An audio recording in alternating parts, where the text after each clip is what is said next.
Hey, welcome everybody, and I'm here with my best buddy Jaime, and I asked him to come on here and talk to me about a trailer that just came out. It's for the movie Ready Player One. Very cool trailer. You like the trailer, right? Loved it. Loved it. The pop culture references and scenes were fantastic. Yeah, it had some great special effects on it. What, knowing me the way you know me, and I, this might be a more current kind of thought and opinion I have. I'm just wondering, knowing what you know about me, what do you think I thought about this trailer? I think that you were fascinated with the whole virtual reality aspect of it. If there's one thing I know you love, it's your virtual Game Boy. Or remember that little red thing? Oh, I love that thing. Love Putting it that up to your face, to your eyes. So I mean, it was very reminiscent of that to me, at least. Yeah. So I can see you totally getting into that part of that aspect of the movie. That's kind of what I thought you might think, because in the recent years, some of my opinions about certain things have kind of evolved a little bit. Don't get me wrong, the trailer looked really cool, but there's something about it that actually makes me sick to my stomach in a way. Really? Yes. There's like two parts to it. One is this feeling that I have is that and this may have happened all along, but it feels like our generation, would you say Gen X? Is that what we are, Jaime? I think so. Yeah, we're Gen X, basically. 1970 to 1980, I think, is Gen X. Okay. Yeah. Like that. That's us. Yeah. So I feel as though movies and games are out there to exploit our nostalgia. Of course. Absolutely. Well, look at all the reboots happening right now in movies. And that's what these Star Wars movies are doing, because who had the car with a license plate that said use the 4S? Right? Yes. What was the last movie you and I saw together? I think remember? It was a Star Wars movie. Yeah, it was Revenge of the Sith. Revenge of the Sith, yeah. Yep. We saw it in Rensselaer. Yes, we did. Yeah.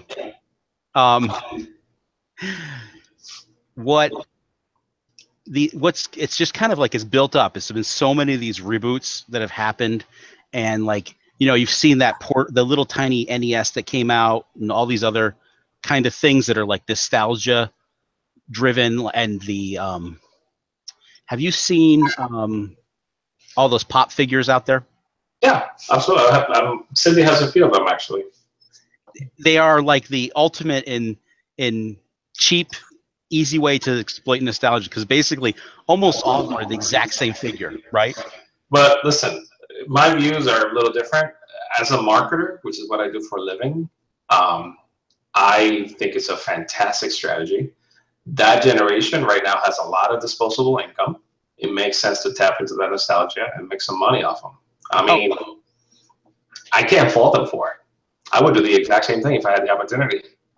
Yes. Who are they getting the money off of? Us. Gen X people? Yeah, us. The thing is, like, for example, these new Star Wars movies, I mean, I know people, and basically, your face changed. Well, you're full for buying that crap. No. I'm saying the Star Wars movies, right? They came out, the new ones, and people are like, I got to take my kids to see this movie. And it's like a focus to say, I want my kids to like this movie as much as I did. Of course. It's like, it's a way. What's that?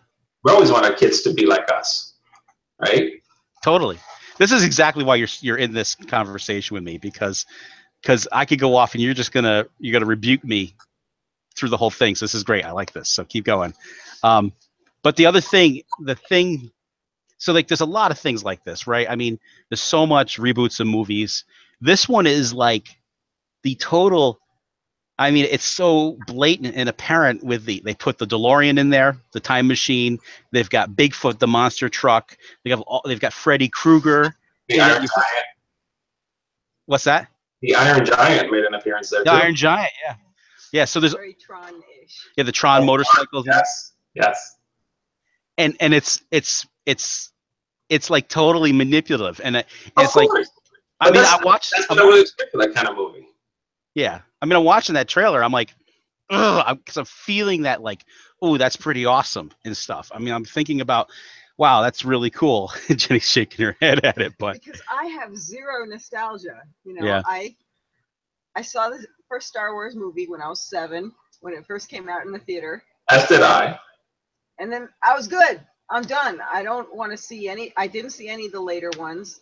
Just don't care. Maybe you weren't as affected by it, though. I mean, I know I was. It had a huge impact in my life, I think.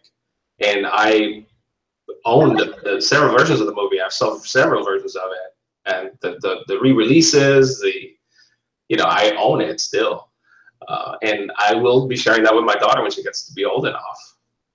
I shared it with Amanda when she was old enough, and she watched them. She loved them, and it's just, it's hard to explain, but it's just one of those things that, to me, was probably the purest form of fun and fantasy. Right. It's just a joy to watch. I did like it, and I get sharing it with your kids, but I don't feel that, got to get my kids to like it. Although I did show my daughter Sha Na Na today on YouTube. Do. Okay, so then you're in no position to judge anyone, Missy. You know what? You know what else? People, I go around, I talk to people. They don't remember the Floby. Oh, what's wow. with that? I love the Floby. I would use one now if it still existed. Yeah, great. I'm glad you at least you remember the Floby. I'm always counting you for that. I am pretty old. Yeah. Well, so there's that part. It's just that nostalgia. It's like they just throw. It's like they're sitting at I swear these people are probably sitting at a conference table, like, okay, so what will test well? What will get the parents to bring their kids to see this movie? But tell you, it's the same thing that the original Star Wars movies did. They launched the whole figurine world. I mean, G.I. Joe was popular. I get that, but the whole miniature type figurine of dolls, that was pretty much all Star Wars. Yeah. And as a marketer, as a producer, as a business, that is probably the most, I don't want to say acceptable, probably the best form of marketing your product is to appeal to nostalgia and to make your product so that kids would have some kind of toys involved with your franchise that they will force their parents to buy. I mean, that's guaranteed income right there. Again, I view it from, maybe I'm looking at it from a different lens, through the lens of the marketer, which I think is a fantastic strategy. I know that they're pulling the strings, they're toying with my emotions, my nostalgia, whatever, but I accept it, and I will gladly give them my money. Yeah. Well, here's kind of where I'm getting. The thing that's a little bit different though now is, I mean, you could say Flash Gordon. My dad, when he was a kid, that's what Flash Gordon was in the theaters. But and then they had the Flash Gordon film. But like my dad watched Flash Gordon, but he didn't like say, "Let's go see the Flash Gordon movie. You need to like this movie," kind of thing. It's a little. I think it feels a little different, but also, if back in the '80s and you saw the trailer right at the beginning where the kid says, it's whatever year it is, 2047, I think. Yeah, something like that. But I wish I were born in the '80s, or I lived in the '80s. Well, that's probably when the book was written, right? The book is written in 2007, I think. Was it? I thought it was older than that. Okay. No, 2004 or 2007, something like it's more recently written. Was it a Gen Xer that wrote it? I don't know enough about the guy. I did look up to see when the book was written because someone said, "Oh, it's an old ass book," and I was like, "Are you sure it's old?" And it's a recent. I mean, that's pretty recent, yeah, for sure. Yeah, I mean, to some people, that's like, if you're 12 years old, it's old, but but for us in our 40s, it's a completely different story. But so here's the kind of thing that kind of made me a little sick is that here we have a science fiction film where the character is wishing that he lived in the past. Whereas, I'm sure there were other ones like that, but in our time frame, but most of the movies that came out when we were that age were about looking forward to the future. things in the future or having future technology. I mean, even, Back to the Future, he went back to the 50s, but it was futuristic. I hate to disagree with you on that one. You can go ahead and disagree. Oh, I will. So you've heard of Lord of the Rings. That's not in the future. Dragonlance, any of these things. I mean, it's some kind of medieval type of maybe old past time or alternate reality, whatever. The point is that it's a period in our past, perhaps technology-wise. I guess I get what you're saying. Even though it's a fantasy world that didn't actually exist, it has archaic elements in it. Correct, and you still flock to them, you still enjoy them, and if you have the chance to become a wizard in that world, I'm sure you will take that opportunity and become so. Yeah, I feel like those are a little bit more detached from reality. It's like you're escaping the reality of today. But I guess I would read books about that take place in the past.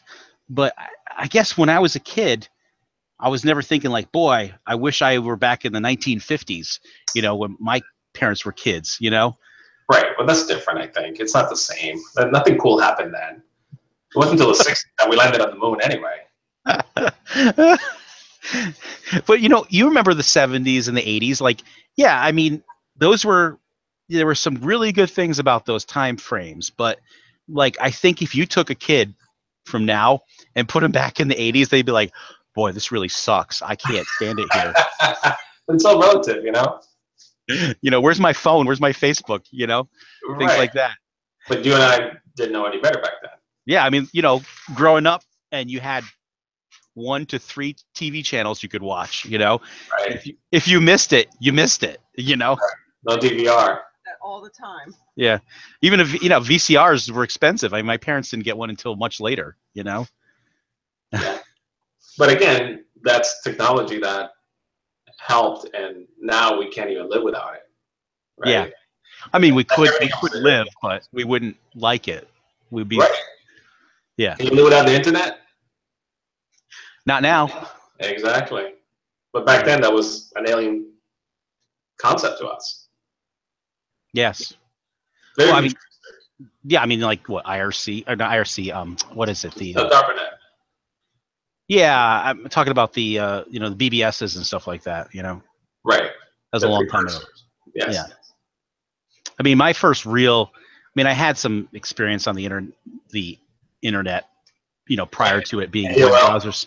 You mean AOL? No, actually, I didn't have AOL. I actually, it was just dial-up stuff, like, dialing into a server, like. Yeah, the BBSs, a connection through Prodigy or something like that. Yeah, I mean, it was first some BBSs, and then when I was in college, I would go to those Archie servers, look up FTP sites, and search the FTP site to get a file. It's before web browsers and stuff. And I remember, like in the middle of college, someone had Mosaic, and he was on some kind of auction site, which I think ended up being eBay. I'm not. I think it was the first one, yeah. Yeah, I think it was whatever its name was at the time. I mean, this was 1995, I think. It was the spring of '95. I think I first saw Mosaic, or it could have been. It could have been links. I think no, because he had images up, and he was like selling either a comic book or a figure or something like that, or he's buying one. I can't remember how he was doing it, but yeah. But I think the thing is, I'm just watching that. I'm watching that trailer. I'm feeling that like, wow, this is trying to make me like it a lot, and at the same time feeling just sick to my stomach at the fact that I feel like if this is manipulated, but also kind of sad. If this is if kids really wish they were born in the 80s, that's sad, But and also there's a kind of funny thing too, is you notice the stacks of trailers. Yes. And it didn't that kind of have a bit of a the Fifth Element / Blade Runner is going on there. Oh yeah. I mean, it's a semi-dystopian future, or the world is overpopulated. People are building trailers on top of trailers, kind of thing. I mean, every futuristic book usually involves some kind of dystopian future. Yeah, it's funny too because those trailers were probably made in the '60s, and that there were 1960s trailers that they were in. Like you go to the trouble to stack trailers from the '60s. They probably break when you did that, but Well, I mean, keep in mind this is still fantasy / sci-fi. Yeah. It's kind of a bleak outlook of the future. So they always are. I mean, look at Blade Runner. Yeah.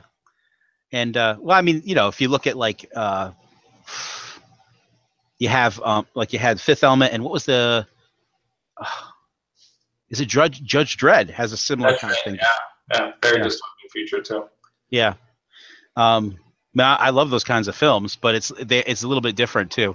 And I thought it was funny because did you notice that there were police in the film, and they all were kind of standing lined up, and Like robots. they had robot bodies in the virtual world, but in the real world they were humans that were controlling them. You see them, and they're all standing there, and they close the door on the car and they sit down. But they were getting ready. It looked to me like they were getting ready for a race. They didn't look like police to me. Well, then they show it in. There's police cars chasing them. I think it was police cars. I mean, I could be wrong on that. Okay. But it was what I thought was funny about that was the fact that that everything was literally translated, like they're in this virtual world, and if they were police officers, like can you imagine, like you have to act out every action and motion to arrest people. Like if it were in real life, like a virtual world, the police would be just like at a computer keyboard. Okay, we're gonna like shut down this account. Right. They'd be sitting there typing at a keyboard. It'd be really boring, But that will be a pretty boring book and movie, right? Yes, it's just a funny thing. Like the interface for accessing the virtual reality is to actually move your whole body as if it were really there. Well, the one thing that always fascinates me about these movies is that your interface with this fantasy world, this advanced environment, it's a headset in your eyes, and instead of some kind of plug in the back of your neck, more like the Matrix, which seems more realistic to truly experience, spatially speaking, experience the world, rather than just wear a glove or a couple of gloves and a headset. This just seems silly to me, at least to me. But at the same time, it's fantasy, sci-fi. It's for fun. I mean, it's not.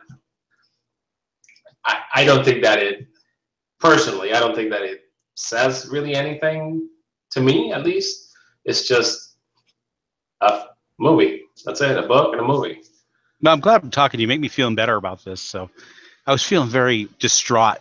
Realistically, I know you get worked up over these things. I remember. But don't I get worked up? But look at it. I mean, it's just for entertainment purposes, and no kid in their right mind will want to say, "Oh my God, I wish I was back in 1984." Absolutely not. That's stupid. It's just the movie that's in the book or whatever. The guy that wrote it probably wishes he was back in 1994 because he's probably our age, and that was his heyday, But the reality is, no kid would want to live in the 80s. They're not going to want to live without internet. Cable, iPads, iPhones. Yeah. What's the dating thing? People where they flick left or right? What's that one? Tinder. Yeah, there's no Tinder back then. Yeah, how are you gonna get laid, right? Yeah, I know. You actually have to talk to a girl. Yeah. Oh, I've told you about this. So Jenny and I went out to a bar one night, and there's all these people looking at their phones, and I'm like, they're using Tinder, and you're like, right. What's that? Well, and you might have had a couple of drinks at the time, so maybe you don't remember.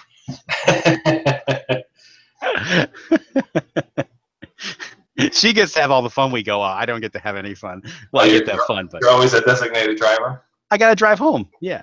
Yeah, but you have fun when you get home, though, right? Oh, I have lots of fun when I get home. There you go. Mm-hmm. That's a good trade-off. She's doing her brat face. So, what was I gonna say? There's something about when you were saying this that made me think of something. It was kind of related to this, but I can't remember what it was. But I guess, I need to lighten up about this stuff. I get so worked up. But at the same time, I understand where you're coming from. I don't enjoy being manipulated by any means. But the way I see it is like they're not forcing you to go see the movie, right? No.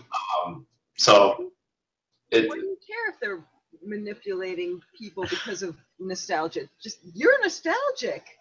I know. That's the thing. It's like being like a crack addict, It's like or meth, It's like Here's some more for you right here. I'm trying to quit. You're mad at the crack dealer. Exactly. Instead of yourself wanting the crack. Why do I think I have all these arcade games and pinball machines in my basement, you know? Exactly. I mean, let's get this a little. There you go. You need to be able to see the girl. Oh, you were saying about the interface with virtual reality and being a plug in the back of your head, and that just reminded me of a film. Did you ever see Saturn V? No. It's got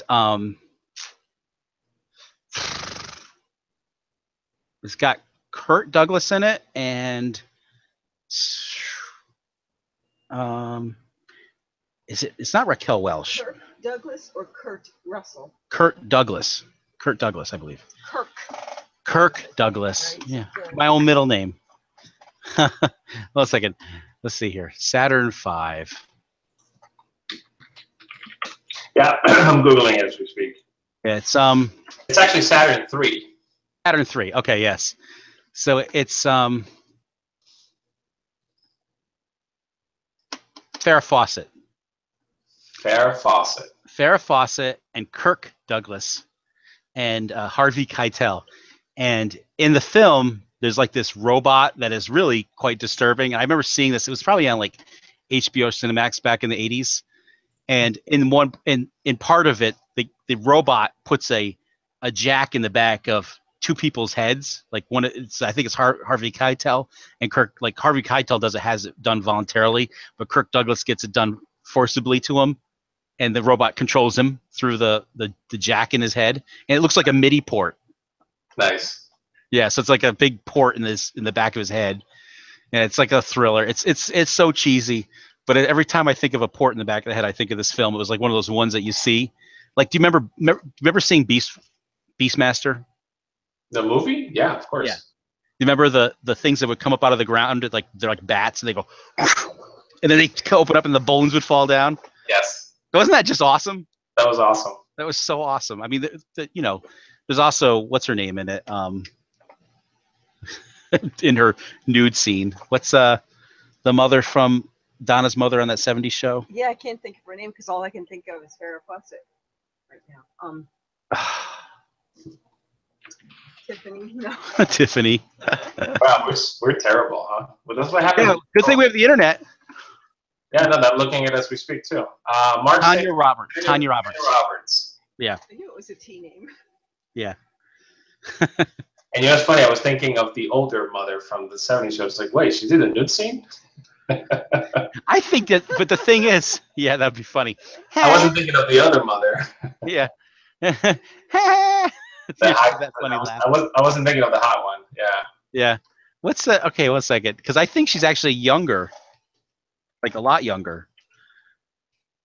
Let's see, it's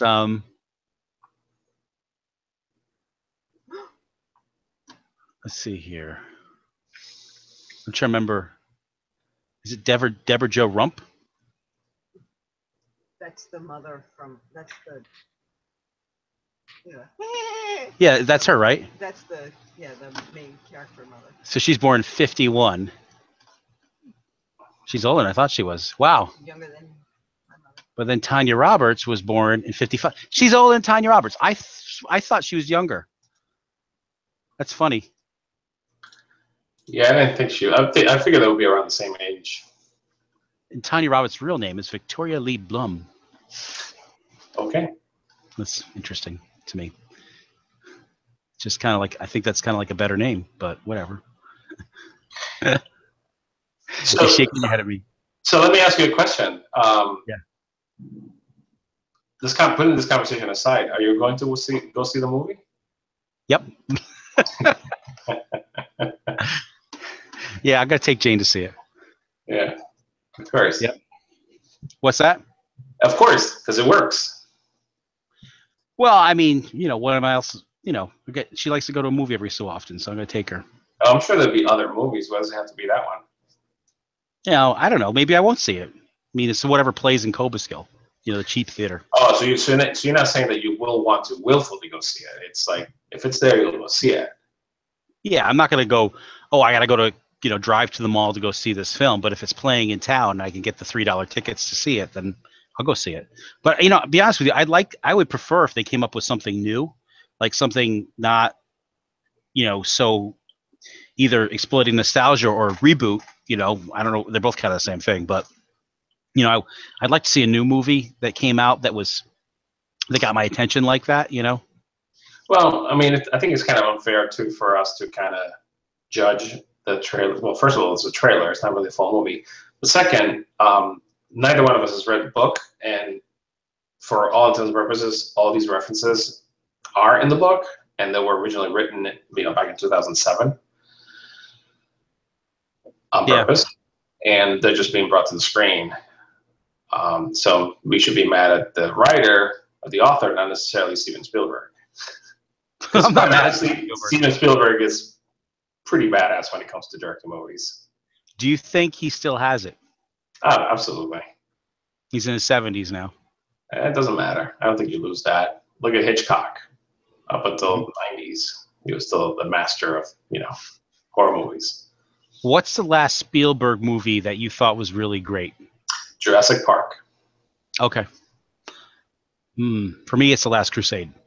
That's the last one that really I thought was awesome. Really? You don't like Jurassic Park? It's all right. It's all right. It doesn't really do it for me. I mean, I liked it when they had Newman in it. Well, see, I read the book. I love Crichton. I think Michael Crichton was a fantastic writer. Yeah. And I think Spielberg did a great job, pulling the story out of the book into a movie. I think the special effects hold up. Jeff Goldblum's character is pretty good. Laura Dern just annoys me. Well, they need a love interest, so. What's that? Yeah, I know. It's just, the thing is when you have Jeff Goldblum, and the other characters they look so plain. They're like cardboard compared to him. Yeah. No, he does steal pretty much every scene he's in. I know. Yeah, totally. I mean, like look at Independence Day. It was between him and no, well, Will Smith to some extent, but I think it was more. Now I'm trying to pull this one out of my head because it's Bill Pullman. Bill Pullman? Yes. I don't think Bill Pullman was even. I forget that he was even in that movie. That's how uneventful his presence there was. Like the movie could have actually gone on without him. I suppose, but the scene where he says, today is our Independence Day. It doesn't get you all teary-eyed. Yeah, I mean, at the time it was cool, but again, that could have been delivered by anyone. That could have been Will Smith up there or Jeff Goldblum. And Jenny, why don't you tell Jaime your favorite scene from Independence Day? When the guy asks, is this bulletproof glass? No, sir. They shoot the alien. They shoot the alien. Do you remember that? I do. Yeah, that's like the best. That is one of the best scenes in the film. And it's kind of funny because it's kind of paralleled because you have that scene where they shoot the glass and kill the alien, and it's just like when the ship is stuck in the thing and the alien's behind the glass, and they shoot the missile and it goes right in. That's like it's like the same scene basically. So did you watch the latest version of it that came out? I did not. I kind of just missed out on seeing it. I mean, you didn't see it either? Okay. No. I just had a feeling it was not going to be very good, What they read? Yeah. It's takes place. It's a continuation of the story. 20 years later, because it's 20 years between the films. So it's 20 years later. The premise, I think, is that we've taken that alien technology and armed ourselves with it. Mm-hmm. And the aliens come back, and now we're kind of like ready for them. We fight them. Right. So, This was a movie in the theater? yeah, it came out last year, I think, right? Was it last year? Last summer? A few months ago, at least 6 months ago. Yeah. I'm obviously living under a rock. I've talked to you about it. Well, she also needs to be paying attention to you. I'm so glad that she listened to me on that one. I think I showed you the trailer for it. No, I don't remember. Did it involve homies? That's the other thing too. Do you remember those homies figures you see like in the vending machines in the grocery store? Do you remember when those were all big? Yes. Do they still exist? No, but I would be like going to grocery store. I'd be like with the kids, and I'd be like, "Hey, look, Mom, homies!" And she'd always miss it. She'd be like doing something else, and I'm like, Well, apparently then it's like finally it'd been like 15 times. I was like trying to point out the homies because they're funny, because they're just funny little characters. And finally, I got her attention on the homies. This was like for years, because then you would say one time, you're like, look, remember homies? And I'm like, homies? I don't. And you're like, I showed them to you like a billion times. And apparently, every time you'd say, look, mom, homies, I'll be like, yeah. And they're like the garbage pail kids from like the. From the 80s, well, from the 90s, I would say, right? Yeah, I was, like they had she did get me one that was like a little guy, and he's kneeling, he's praying before a cross. It was like, he looked like a gangster, it was funny. Just like funny. Made no sense to me. What's that? Those things made no sense to me. They make no sense at all. That's what's so funny about them. I mean, from a marketing perspective, that doesn't make sense. But then again, we also had people buying rocks as pets. So yes, the pet rock. We were just talking about that. Pet rocks, shrinky dinks. You're asking somebody about pet rocks. Like, you know how we go around asking random people if they ever heard of Floby? Yes. Floby, pet rock, chia pets. Remember those? Yeah. I had a chia pet. Yes. Yeah, I was getting my hair cut. Was it like last month, right? With Floby? No, I'm at this place. This girl's cutting my hair, and we're talking. We asked her about the Floby, whether she heard of it, and then it turns out that this girl is like engaged to the son of a girl I graduated from high school with. Like, wow. Yeah. She's like looks like an adult, and I'm like, she is an adult. She's in her 20s, and I'm just like, okay. Having this conversation, I'm like, oh, I feel really old now. Well, I mean, just to think about the fact that my daughter is old enough to drink. She's an adult, 21. That's crazy. Blows my mind. Yeah, that's just crazy. Yeah, I mean, it's time goes by so fast, Well, I was just reading something recently that explained why we perceive time as going by faster. Is because of our age and our inability to create more new memories than a younger person can. For us, it seems to be going faster. If we perceive it as going faster, whereas a younger person, it slows down because they're experiencing much more of it. Yeah. I think there's that, and the fact that we, as adults, we just do the same thing every day. You get up, you go to work, you come home. There's a bit of that repetition of. I have that, but for me, time goes by achingly slow. You must be really good at making memories. Or I'm really memorable. Memorable. Yes. Yeah, that's what it is. Okay, so I think we covered this movie pretty good. I think we've got quite a few tangents actually there. Oh, that's what we usually do, anyways, right? Yeah. But anyway, I thought the trailer was good overall. Will I go watch the movie when it comes out? Probably not. Yeah. Yeah, I'll probably wait for like Netflix or something. Yeah. Have you seen the new Star Wars movies? I have. Well, so I live near one of the few real IMAX 3D theaters in the country. That's pretty awesome. Yeah, it's like 5 stories high. It's like 50 speaker surround sound system. I think it's ridiculous. So, I mean, I go because of the experience of watching the movie in that environment. But other than that, I would probably wait for it to come out in video too. Yeah, I can see that. The one thing I did want to add is, you notice the DeLorean in that was pretty fast. Yes. No DeLorean drives like that, even when it was new off the factory line. No, not the real one. I think it was not with that V6 engine. It was heavy and it was slow and it would stall. I had a neighbor who lived down the hill that had one. And he never drove the thing because it was always broken. His ignition and stuff. I mean, it was literally a joke in Back to the Future when he's at the line because the battery, it was the ignition in the battery. The alternator didn't produce enough power to keep the battery charged. The ignition had problems. It was a whole bunch of slew of things with that car. Yeah, I mean, again, it's one of those things that they're still around because of nostalgia.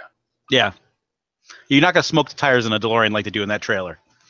No, I mean you could, but yeah, not to that degree. Yeah. I don't think you could ever do that. Not without better engine, nitrous oxide. I don't know. Yeah. That was definitely an overrated vehicle for the time. I mean, it flew. It's virtual reality. It can do whatever it wants. You know. No, but I mean, you have to give him points in style. It was a nice looking vehicle at the time. Yeah. Yeah, I think it'd be interesting to see if what's his name? The guy who actually did Back to the Future has any creative input on the film. Yeah, Zemeckis, and the other guy, Bob. The two, Robert and Bob, two Bobs. There's the other guy. Well, Zemeckis is dead, right? Zemeckis died, not too long ago, I think. Yeah, what is it? Just because I can't remember the name now. Thank God for Google, huh? Yeah. Let's see here. Bob Gale. That's the other guy. He's the one that was really was the one behind the film, like the story. Gotcha. Yeah, because it was written by Bob Zemeckis and Bob Gale, but yeah, so they wrote it together. But I think a lot of the creative ideas came from him, and then the kind of like bringing the story together was Zemeckis. I can see that. Yeah, I can see that. You always need something like that. Teams of visionaries and someone that can make that vision a reality. Yeah, those are the best combinations. Look at Spielberg and Lucas. Lucas is a terrible director. Well, it's like Alex Kurtzman and what's the other guy who did, they did a bunch of things together, and I don't like every single thing they did, but they did, they did Fringe, they did what was the other show that they did? That's right. Yeah, yes. I love Fringe. I thought Fringe was a very underrated show, in my opinion. It was pretty good. It's funny. I just found my season 1 Blu-ray of Fringe. We're giving away a piece of furniture. We're donating it, and it was full of DVDs and Blu-rays. And season 1 of Fringe was there. I was like, "Holy crap! I gotta watch this again." It was a really cool show. Yeah, I watched it on Netflix. Oh, by the way, before I forget, I've been meaning to tell you. Be sure to see if you can watch this show called The Expanse. Okay. I highly recommend it. I think it's going to be right up your alley. I'll try it out. It was Roberto Orci is the name of the other guy. But they did some Star Trek films. They did Transformers films. They did a whole bunch of things together. Oh, God, those Transformers films. What a piece of garbage. Well, the first ones weren't as bad as the later ones, but I didn't like any of them really, to be honest with you, because they're not really Transformers. They're like morphing insect robots, more in the, they don't have big parts that change. I mean, for you it's different because I know you're a Transformer purist and you're like, the whole story of the spark and all that bullshit. But for me, they were just terrible movies, and I don't know. I did not enjoy them. Yeah. I mean, the only good thing about this movie was watching what's her face, only because she's hot, and that's about it. Megan Fox. Megan Fox, yeah, because Shia LaBeouf is whatever. Yeah, he's a method actor. The thing is that he's a really funny actor because he used to be in the show called Even Stevens, which Amanda used to watch, and I thought he was great in that show. And I said, "Oh my God, this kid's gonna go places. I can see this kid becoming a famous actor, a comedic actor, because he was so funny." But when you're too smart, sometimes it goes to insanity. Or you're too good at anything, Pretty fine line, yeah, for sure. Yeah, and you'd asked me about whether I saw the Star Trek films, and I've seen all 3 of the new ones, and I hated the first 2, just absolutely hated them. But I saw Beyond, and loved that. That was such a good film. It was actually like a Star Trek. I was gonna say, and I bet you the reason you liked it was because it was more like a long form episode of Star Trek. Or one of them, or a movie. The thing is that, I mean, there's still a bit of the big thing that's going to destroy humanity, which is a bit that's Star Warsy. I mean, there was, in Wrath of Khan, there was the Genesis missile, You know, Right. there was some of that in Star Trek as well. Of course, that came after Star Wars, so it kind of, I feel like, you know, that kind of influenced Star Trek to an extent. And Roddenberry didn't do Wrath of Khan, you know, so it was a little bit different. So, but I love Wrath of Khan. It's one of my favorite films. I mean, I saw something recently. I think they're re-releasing it, or they may even be remaking it. so that's what the second film is a remake of Wrath of Khan. What is it? Into Darkness? Darkness. Yeah, Into Darkness. It's No, Khan. you're right. Khan's No, it protagonist. is. This what's his face? Cumberbatch is. Yeah, he plays Khan. Khan. At the end, you don't find out until the end that he's actually Khan. Yeah, I mean, the thing is, I mean, if you're a Star Trek purist, you know all along that it's like this perfect humans, whatever. But you know the story of Khan and his crew. yeah. Do they hide the fact it's Khan too long? I think they did. Like it wasn't until like towards the end, or maybe the last quarter of the movie, it kind of became clear. It's like, oh shit, this is Khan. You know? Yeah, it was better than the first film because the first film was completely not Star Trek at all. It was it's so non-science, like any kind of believable science. Like you have a supernova go off that threatens the entire galaxy, and it travels somehow. It can go faster than light. To threaten things because it wasn't. Like that was kind of the thing that was kind of funky about it, because even if a supernova goes off, it's the fastest thing it's going to be is the gamma ray radiation, which would be traveling at the speed of light, not faster than light. And every ship you have can outrun it, you know, by a factor of 10. Yeah. So it was a little, you know, and he absorbs it. He gets in his fast ship. He sees it. Somehow he sees it happen, and then he goes there and absorbs it with a black hole out of the Acme instant black hole stuff that he's got. Oh, don't even get me started on the fucking substance that creates singularities. Yeah. So, you know, that movie was just, I mean, it was totally, that was Abrams. Abrams. Disappointed with it, for sure. Did it bother you more than Mission to Mars? Yes, it was worse than Mission to Mars. Mission to Mars. What is yes, that? So in the first Star Trek remake movie, it was all just like, I don't care. I'm going to do whatever I want in the film. Like, I'm going to have a drill that makes no sense because I can make a black hole any point I want. But now I need to drill to the core of the planet to put the black hole. But later on, I can make the black hole happen just outside a ship. You know what I'm saying? But we need that drill because we're going to have this really cool drill that's going to come down from space. And we're going to have Sulu fight on us with a sword on it because that's going to look really cool. That's the whole, like, I'm going to have this drill because I need Sulu to fight with a sword, you know? Right. Were they Kardashians? No.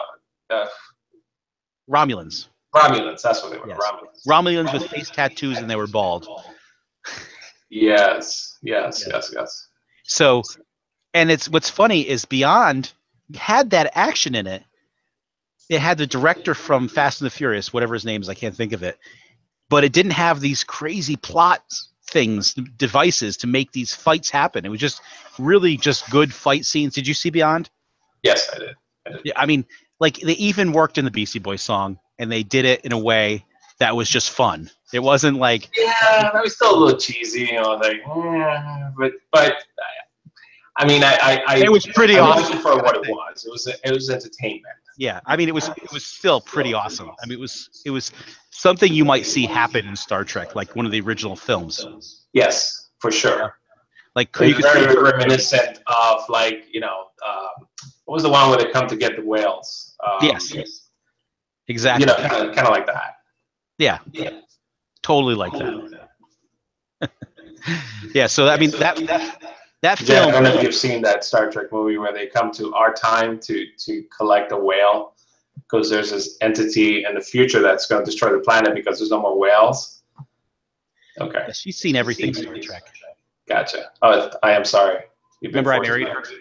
Yeah, she has no choice. No. She's a fan. Oh, you are? Oh, yeah. That's okay. When our first conversation, when I said that my favorite show was Star Trek Next Generation, something like that, and you're all like, oh. How romantic. Yes. Wow. Yeah, my wife will never watch that shit. That's too bad. But the thing about that, the whale movie, like the whole nostalgia thing bothers you with this. That bothers me, that they were kind of taking advantage of the environmentalist thing that was going on there. Everyone was all about save the whales at the time. So yes, you're correct. So that's why I'm rolling my eyes about the whole whale movie. So you know what? So Star Trek is just as hypocritical as Steven Spielberg. No, you can't do that. It's still a good movie, and by the way, it like made tons of money too. Voyage Home. Oh, of course. Yeah, I mean, people say some people knock on it, but it actually was a very successful film, and I enjoyed it. I mean, that's not the one with Beaker, is it? As did I. That's the first one. See, I was never into the movies. I was only into the TV shows. I always thought that the story on the first one, Star Trek the movie, was fascinating. The whole thing with the satellite coming back home thing. I mean, yes, it was actually, it was good. It was a little long. It was long. Yeah, so slow, but the story was solid, I think. Yeah, I mean, it was Roddenberry who wrote that one. So I mean, there's a bit of a difference because I think who wrote Wrath of Khan? I think it was, I can't think of his name right now. Because he wrote Nicholas Meyer, and he wrote Wrath of Khan and the next. Let's see once. Yes. Yeah. So it was after the motion picture. They came to him. They were not happy with it. He did Wrath of Khan. He did The Voyage Home, and he did The Undiscovered Country. Is that the one with the Genesis missile?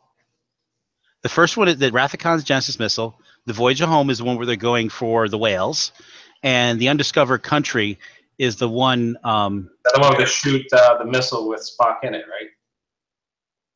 right? That's a search for Spock. He didn't do that one.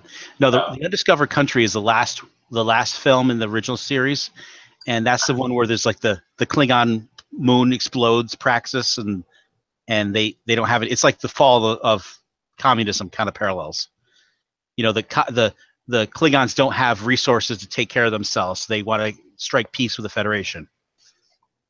I honestly don't remember that one. Yeah, it was good. It was good. It's funny because like the one of the Klingons is quoting Shakespeare, and he says, "You haven't really experienced Shakespeare until you've heard it in the original Klingon." In the original Klingon. Yes. Gotcha. Is that the one with Kirstie Alley? She's in one of. I think they replaced her with that one. I get them all. I get all those movies intertwined. He also did Time After Time film. No, it's not Christopher Reeve. It's the one with it's the Malcolm McDowell and David Warner. Who David Warner was the Klingon who says that you haven't experienced Shakespeare. Yeah, but the Time After Time film was really good. Man, I'll get some serious play. Yeah, it's got Mary Steenburgen in it. Okay, yeah, I always use the titles of that. Christopher Reeve one and Jack the Ripper. That's right. So in this film, H.G. Wells actually makes the time machine, and he's going to show it to his colleagues at a dinner. And Jack the Ripper is actually a doctor at that time frame. And they figure out that he's Jack the Ripper, and he escapes the time machine to the 70s. And then what movie is this? Time After Time. Yeah. And I love that movie. It's so good. And Malcolm McDowell takes the time machine himself and goes to the same time frame because the machine's always there. You know, it's like whatever the machine never really leaves. The person kind of goes in it through time. So they can just like the time machine in H.G. Wells. Yes, exactly. Yeah. The machine is stationary. It's the stuff around it that changes. That's right. So it's always there. Yeah. Yeah. So it's kind of fun. So, except for the thing is the machine gets moved at some point and it ends up being in like San Francisco, and so they're in the 70s in San Francisco. Gotcha. So that's why I love. I think I'm so in love with Doctor Who with the whole time travel and space exploration combination. It's like the best of both worlds for me, at least. Yeah. It's very good. I love that too. And the thing about the Time After Time film is it's got Mary Steenburgen in it, who's in Back to the Future Part 3, and there's some little in Back to the Future Part 3, they kind of reference that film in it a few times. Time after time? Yes. Yeah, there's a couple things in it. She was the doctor's wife, right? She ends up marrying Doc Brown, yeah. Yeah, so it's just an interesting kind of, they did that a little on purpose, I think. They had to have, because it's just, they're both time travel films. Right. Yeah. And yeah, I'll check it out though. And if you haven't seen Jean-Claude Van Damme's Time Cop, I like that a lot too. Oh, that's a great movie. To this day, I still think that's probably his best movie, period. Yeah. Yeah, it's probably one of the best written films of his. I mean, I like Double Team with Rodman because of cinematography in it. Like no. The fight scene. No. That's garbage. Where you see the guy's got the knife in his foot. He's holding with his foot. Oh my God. No. That's a terrible movie. Okay. The actual scenes were something that you'd see in a film nowadays. It was like the whole Matrix falling backwards thing and stuff like that. It had these cameras go around, see things. It's that you watch it now, it's not going to be like all that impressive, but at the time it came out, I was like, wow, that's some pretty cool scenes, So do you know that bullet time scene in the Matrix when he's getting shot and he bends down? Yes. You know what movie did it right immediately after the Matrix? What movie? Kung Pao. And it was actually a cow. It's a fight scene with a cow. Why don't you Google that and watch it? And then we'll do another conversation about it. Okay. You ready to end this now? What's that? Ready to end this now? No, I'm just saying, like, I'm giving you some material for your next. No, I think it's good. I want to do this again. So maybe we should do a series discussing a specific movie moving forward. Yeah, I want to do this. Yeah, let's do it. So let's pick a movie. We'll both watch it so it's fresh in our minds, and then we'll discuss it. Yes, I like that idea. And, of course, we have to do some more PUBG play as well. Yeah, I'm always down for some PUBG, bro. Yeah, me too. I'm always down. So one thing I've been watching a lot of freaking, like Cindy walks in and says, what the hell are you doing? You still watching more of that shit? She doesn't get it. By the way, Jen, I watched your video. Good job. My video?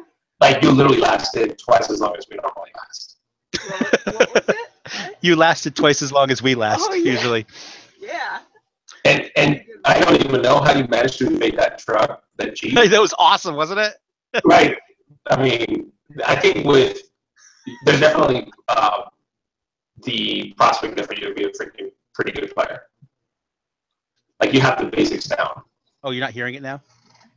Okay, let me try. Oh, try it now. How's that? Can you hear me? I hear it, yeah. Okay. I think it just got nudged. Oh, okay. So, no, I'm saying that you have the foundation to become a great player. Because, like, even, like, you don't know what the hell you're doing, you still managed to last twice as long as us. And you evaded a vehicle, which I have yet to be able to do. I'm always getting run over. Yeah, he gets run over every time. That's like, how did you get run over? You hear it come and it hits you. And I'm like, where are you? I'm dead. It's like, for me, I go somewhere, I'm like, shoot at somebody, boom, boom, boom, boom, boom, and like, then I'm dead, Yeah. Yeah, we just need to practice more. It's just a matter of practicing. We'll get better at it. There's something about that game that's lots of fun, though, isn't it? Yeah. You should be able to break for Jen to come hang out with us. Yes. Yeah. Yes. It'll be nice if we do a squad. Yeah, I wish I had the money to put together another gaming PC. I'd have her right next to me. Why don't you do what do you call it? A GoFundMe, a Fundme page, or whatever the hell it is? Yeah, I should. Well, I can take donations on my channel, so I could say, "Hey, get my wife to play with me." There you go. Yeah. Jen, you need to flash people though at some point. Yeah. I mean, whoever we're gonna donate, what's in it for me, right? For every $100, you flash. That's what people do nowadays. They do funny things like that. Yeah. So let's let's say it's 10 o'clock. You know what? Let's do a quick match. Let's get out of this and do a quick match of PUBG. Sure. Okay. Jenny's gonna stay with us. Okay. Do we hang up here? Or? Yeah. We can't stream from this. I mean, we could. It wouldn't work very well. Gotcha. All right. Okay. All right. Bye, everybody.